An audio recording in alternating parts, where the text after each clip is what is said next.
You win $100 in a trade. Feels good, right? Now you lose $100 in another trade. Suddenly, it feels way worse.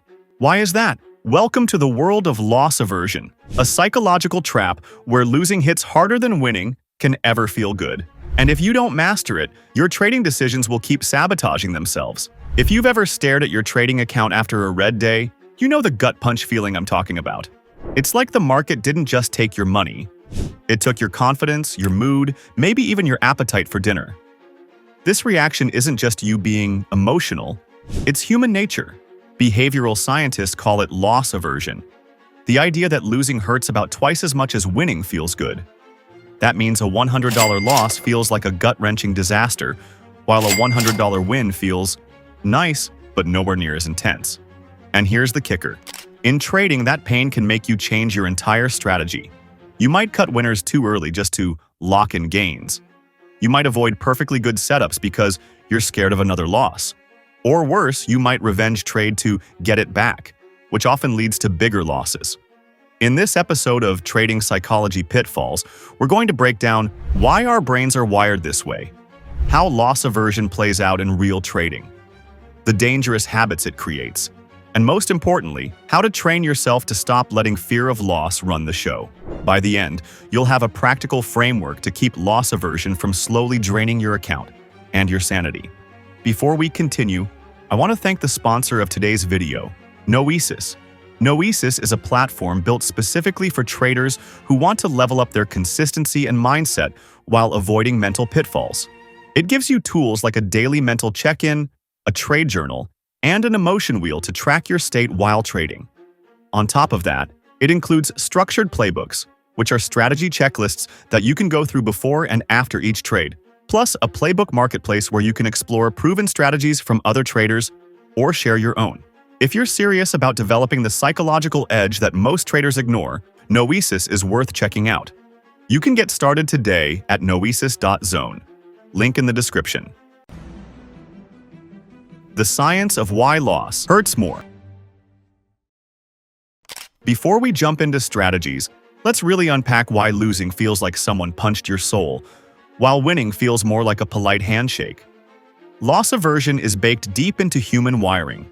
Thousands of years ago, survival wasn't about getting ahead. It was about not falling behind. Imagine you're a hunter-gatherer with a week's worth of food. Gaining an extra basket of berries is nice, sure. But losing that week's supply? That's potentially fatal. Our brains evolved to treat losses as urgent threats to survival. Gains were pleasant bonuses, but not emergencies. Fast forward to today. No one's hunting mammoths anymore. But the same biological alarm bells still ring when we lose something valuable. Only now, it's not a pile of berries. It's your trading account.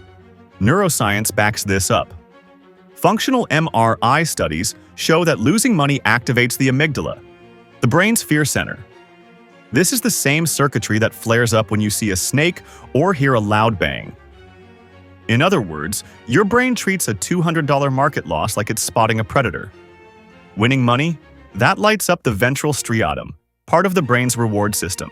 It feels good, like eating your favorite food or hearing your favorite song. But here's the catch. The emotional spike from winning is about half the intensity of the gut drop from losing. This imbalance is what Daniel Kahneman and Amos Tversky, the behavioral economists who popularized loss aversion, measured in experiments. On average, people need a gain about twice as big as a loss to feel even emotionally. So if you lose $100, you'd need a $200 win just to psychologically offset it. This explains why. You'll check a losing position every few minutes but ignore a winning one for hours. You'll remember the bad trade from 3 weeks ago but forget the 5 good ones last week. You'll obsess over getting back to even instead of focusing on the next high-quality setup. Here's the really sneaky part. When the amygdala kicks in, it doesn't just make you feel bad, it changes how you think. Your brain shifts from rational analysis to emotional survival mode. You become more risk-averse in some situations and more risk-seeking in others, both of which can wreck your trading plan. Think of it like driving a car. In normal mode, you're calm and making logical decisions about when to accelerate or brake. But when loss aversion hits, you're suddenly driving in a panic, sometimes slamming on the brakes too early, other times flooring it without thinking. That's why understanding the science here is critical. Once you realize your reactions aren't weakness, but part of an ancient survival mechanism, you can stop blaming yourself and start building systems to override it.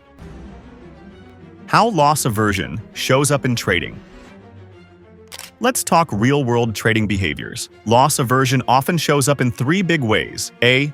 Cutting winners. Too early. Imagine you're up $80 on a trade. You could let it run, but the thought of that $80 turning into $0 makes you sell immediately. The result? You miss the $300 move that came later. B. Avoiding good trades. After a loss, one bad trade in the morning can make you sit out the rest of the day, even when your setups appear again. You tell yourself you're being cautious, but often it's just fear dressed as discipline. C. Letting losers run. Ironically, the fear of realizing a loss can make traders hold losers longer. Closing the trade means locking in pain. So you wait, hoping it comes back. Sometimes it does, but more often, the loss grows. These aren't random mistakes. They're all symptoms of loss aversion. The pitfalls. Why it's so dangerous. Loss aversion is sneaky because it makes bad trading feel like the safe choice. You feel like you're protecting yourself by cutting winners, avoiding trades, or holding losers. But over time, it erodes your risk-reward balance. Think about it. If you cut winners early but let losers run, you flip the trader's golden rule. Cut losses short, let winners run. Now, your average loss might be bigger than your average gain. Even with a decent win rate, your account will slowly drain. Loss aversion also affects your mental capital, the confidence and clarity you need to trade well. If every loss feels catastrophic, you'll be mentally exhausted long before the market takes your money. How to beat loss aversion.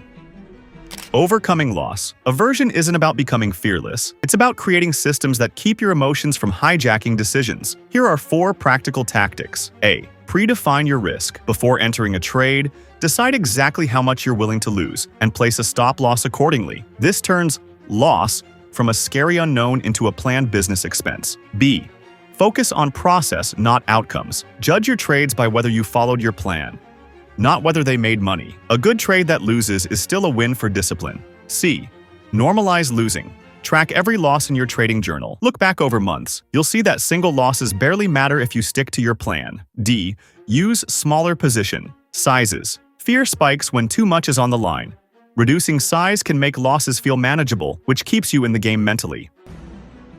A real-world example of loss aversion. Imagine this: you win 3 trades in a row, each one netting you about $700. You're feeling good, confident, and steady. Then on the 4th day, you take a $700 loss. Statistically, you're just back to where you started. No big deal in the grand scheme. But emotionally, that loss feels heavier than all the wins combined. The next day, instead of taking 2 clean setups, you hesitate. You don't want to feel that sting again, so you sit them out. Both setups would have been winners, another $700 each. This is loss aversion at work. The tendency for losses to weigh on us more than gains of the same size. The fix isn't to avoid losses. They're part of the game. The fix is to reframe how you judge your trades. When you start grading yourself by execution and discipline, not just profit and loss, you take back control. And ironically, that mindset shift often leads to a smoother, rising equity curve. Loss aversion is built into our DNA, but in trading, it's a silent account killer. Remember, losing is not failure. It's a cost of doing business. When you predefine your risk, track your process, and reduce position sizes, you take away loss aversion's power. The market doesn't care how you feel about a trade, only that your risk and reward are balanced over time. If you can stop letting the fear of loss dictate your moves, you'll not only make better trades, you'll keep your mental edge sharp, and that's worth more than any single win. If this episode hit home, give it a like. It tells YouTube this is worth sharing with more traders. Drop a comment with your own loss aversion moment. We've all been there. And subscribe so you don't miss our next episode, Over Trading. Why doing more can earn you less. Until then, remember, the market rewards discipline, not fear.